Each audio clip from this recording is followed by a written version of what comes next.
Fala galera, sejam bem-vindos a mais uma aula aqui no canal Biologia Legal. Hoje estou aqui trazendo uma aula voltada para o ensino fundamental, para as aulas de ciências. E nessa aula estarei falando aí sobre as transformações físicas e transformações químicas. Então vamos lá, vamos falar desses dois tipos de transformações. O que vem a ser uma transformação física? Uma transformação física é quando uma substância ela modifica o seu estado ou seu formato, porém mantém ainda as suas propriedades químicas. Por exemplo, aqui nesse exemplo que eu tenho a madeira, a tora de uma árvore, ela foi cortada e formou aqui vários fragmentos, vários cavacos de madeira. Continua sendo madeira, então nesse caso é um tipo de transformação física.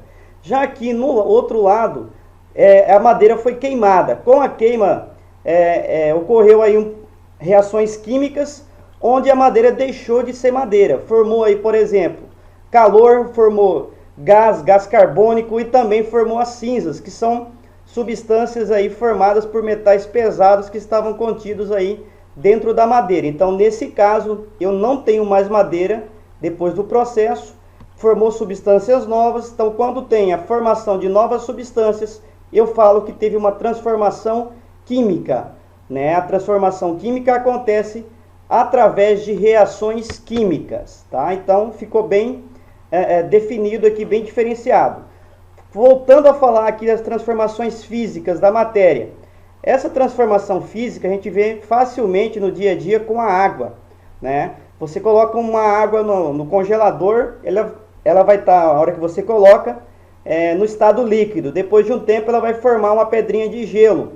Então ocorreu o que? A mudança de estado da matéria, água. Antes ela estava, vamos dizer, no estado líquido, foi resfriado, perdeu temperatura, reduziu a temperatura, ela ficou no estado sólido, tá? Aqui no computador está mostrando. Se eu deixar ela no ambiente, esse gelo no ambiente, o que vai acontecer? Ela vai ganhar aí temperatura, a temperatura ambiente vai ser maior do que dela, vai aumentar a agitação das moléculas da água e ela vai entrar para o estado líquido novamente.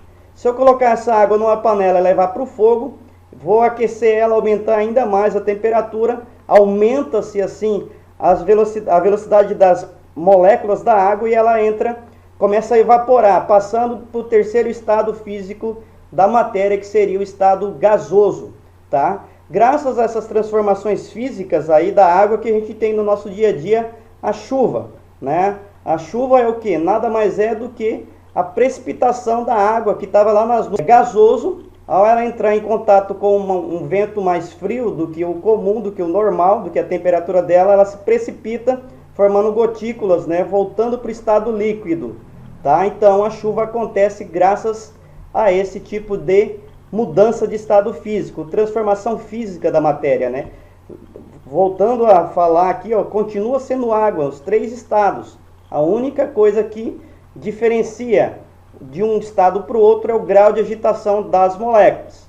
Quando eu tenho a passagem aí de uma substância que está sólida para o estado líquido, nós chamamos esse processo de fusão. Quando passa do estado líquido para o gasoso, nós chamamos esse processo de vapor, é a liquefação. Quando passa do líquido para o sólido, para a formação do gelo, por exemplo, eu estou usando a água como exemplo aqui, tá? É a solidificação. Então, o que a gente pode observar que sempre para passar do sólido para o líquido e para o gasoso ocorre o aumento de temperatura. Já para passar de gasoso para o líquido e para o sólido sempre vai ter aí a redução da temperatura, tá? A temperatura então que vai estar determinando essa passagem aí, essa mudança de estado. Tá? Beleza? Bem facinho, bem tranquilo. Tem também algumas substâncias, como a naftalina, por exemplo. Se você colocar uma bolinha de naftalina na sua casa, aí no seu guarda-roupa, com o passar do tempo ela vai diminuindo. Ela vai diminuindo porque essa naftalina ela vai passar do estado sólido direto para o estado gasoso. Nesse caso, quando ela não vai passar pelo estado intermediário, que seria o líquido, nós chamamos esse processo de passagem de sólido direto para o gasoso de sublimação.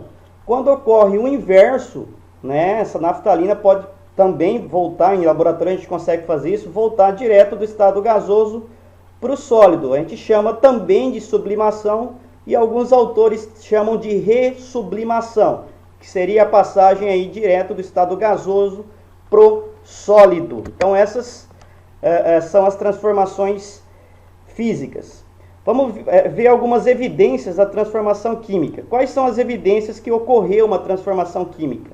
Mudança de cor, tá? Por exemplo, a madeira era meio amarronzada, depois que a gente queimou ela, se formou a cinza, mudou a cor dela totalmente, tá?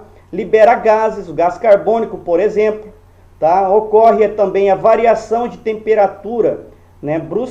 A variação brusca de temperatura quando ocorrem as reações químicas, tá? Lembrando que aqui a temperatura aumenta de acordo com a reação entre os elementos, não é no caso, né, da transformação física da matéria, que é a temperatura ambiente que faz alterar a temperatura dos objetos. Aqui não, é a reação do encontro de substâncias, por exemplo, da queima, né, da madeira, é o contato aí com a madeira, com o calor, com o oxigênio que entra, né, faz a queima ali, faz a reação química acontecer. A formação da ferrugem, por exemplo, também é um tipo de reação química, tá? Ocorre um processo que nós chamamos de oxidação, tá? Então a oxidação aí dos metais em contato com o oxigênio, tá? Vai formar o que nós chamamos aí de óxido de ferro, tá? Então essa foi a nossa aula aí sobre as propriedades, sobre as transformações físicas e as transformações químicas. E daqui um pouquinho teremos aí uma outra aula falando das propriedades da matéria. Um forte abraço e até a nossa próxima videoaula.